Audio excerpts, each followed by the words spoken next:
Welcome back, everybody. Automotive Inc. Today we're working on the 2016 Dodge Ram 2500. We're doing a full detail. We're also going to do some seat repairs, but this thing is nasty. So we got to get all the dog hair out of here, and we're going to remove the driver's seat to replace that cushion. So make sure you check back on that video. The procedure will be similar on both seats, but we're going to do a separate one on that one, how to remove it. Just so you guys can find it easier in titling.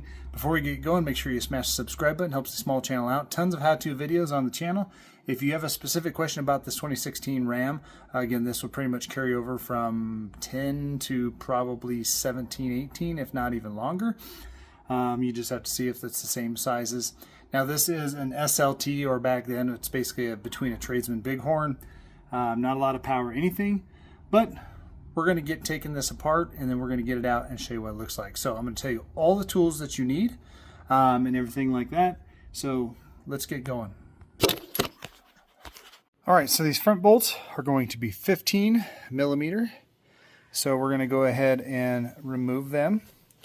And you can see this one, to get it out in detail, we either have dog vomit or something in here that we just got to get it out. We can see a lot of staining on this fabric. So 15 mil there, go ahead and remove those.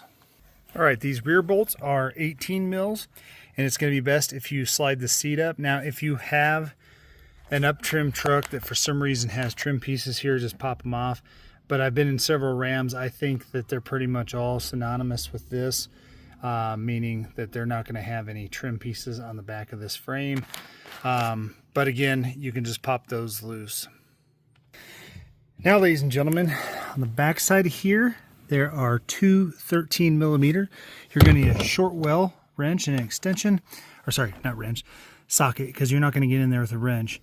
And you just take these two nuts off because this bracket is attached to the center console. Now there's two more up front there also. I don't know if you can see them way up there. So we got to take those two out, and then we're ready to lift the seat out. All right, so the two way over there are actually 10, so the back's going to be 13. So what Ram did is just made it easy on everybody by changing the socket size on all of them.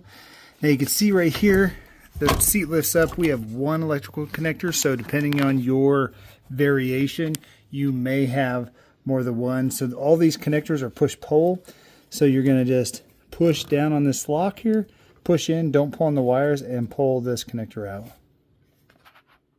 All right, from there, you're ready to pull the seat out. So I like to recline it just a smidge, and we're going to pick it up, lift it off those studs, and then take this bad boy out. Now, it's probably reasonably heavy, 80 pounds-ish, maybe it's a little lighter, I don't know.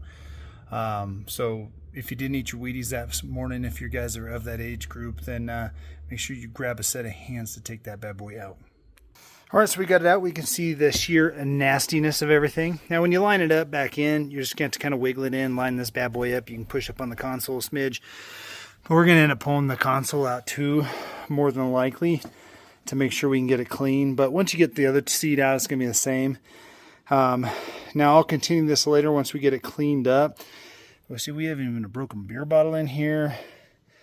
Look at all the dog here. You're never going to get that out without removing the seat. But this is the procedure you'd use to get the seat out. All right, so the seat's out.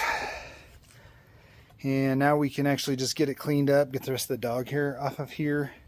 You can see we got lots of dog hair all over in this thing. Got some nice breadcrumbs and everything. So we're going to get this cleaned up, guys, and I'm going to come back and show you how to put it back in. All right, guys, so we have the seat cleaned up now. We have it ready to go back in. It may help to remove your jack stuff just for assembling it. Now, when you get it in there, those back 12s, I think is what we decided they were. Back there in the corner is probably not going to focus. Where it hooks to the center console. Those are going to go in pretty easy. You're going to set it in, tip it in, then slide it in. Now these front ones, it's good to have this persuasion right here. I just put it right on the bracket, lifted it up, slid right on there. So now we're going to go ahead and just tighten down everything. Get our jack pieces snapped back in there, and then we're going to plug it back in. All right, guys, so the hardest part is when you guys tip this bad boy in there is lining up the tabs that go onto the center console. It's not overly hard, but you'll get the back ones on super easy because that bracket's lower, but you will have to lift the console up just a smidge. It's kind of like one piece. as it gets connected. And then the front one, it does help to have a little bit of persuasion. I just basically put this underneath the bracket for the console, popped it up, slid right on. So now we're going to go ahead and get the rest of the bolts tight. Now loosely fasten all of your bolts and your nuts. And then once you get them all started and on, then you can torque them down. I don't have the torque specs, but just get them tight as hell. You won't be able to overdo it, trust me.